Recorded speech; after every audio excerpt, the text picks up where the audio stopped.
पाहूया पुढील महत्त्वाची बातमी। राहुल गांधींच्या कार्यक्रमाबाबत मुंबई भाजपचा मोठा आरोप आहे। गर्दी जमवण्यासाठी सोशल मीडिया इन्फ्लुएन्सरना 25,000ची ऑफर करण्यात आली आहे। व्हिडिओ ट्विट करत मुंबई भाजपच्या काँग्रेसवर आरोप करण्यात आलेला आहे। इन्फ्लुएन्सरना पैसे ऑफर करतानाचा व्हिडिओ ट्विट करण्यात आलाय। विचारांच्या नव्हे तर पैशांच्या जोरावर गर्दी जमवण्याचा प्रयत्न करत असल्याचा आरोप आता भाजपनं राहुल गांधींवर केलाय। राहुल गांधींच्या कार्यक्रमाबाबत आता मुंबई भाजपकडून मोठा आरोप करण्यात आलेला आहे। इन्फ्लुएन्सरना पैसे ऑफर करतानाचा व्हिडिओ भाजपकडून ट्विट करण्यात आलाय।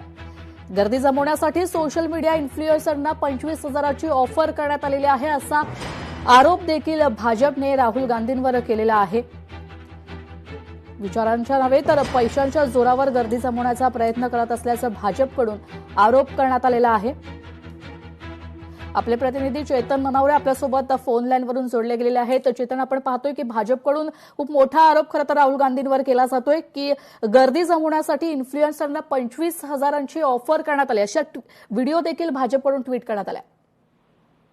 निश्चितच एकंदरीतच सोशल मीडिया इन्फ्लुएन्सरला हे 25,000 रुपये थेट दिल्याचा एक व्हिडिओ आहे, तो आता भाजपच्या मुंबईच्या एक्सपोस्टवरून पोस्ट करण्यात आलेला आहे। आणि जवळपास या ठिकाणी कशा प्रकारे पीआर स्टंट हा केला जात होता, अशा प्रकारचा आरोप देखील आता मुंबई भाजपकडून करण्यात येत आहे। त्यामुळे आता काँग्रेसकडून एकंदरीत या आरोपाला काय प्रत्युत्तर दिलं जातं हे पाहणं महत्त्वाचं असेल।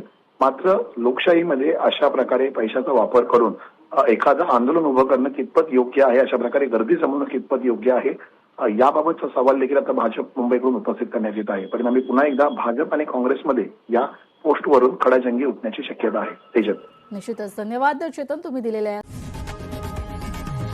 लोकशाही मराठी ऐका, पहा, जागरूक रहा।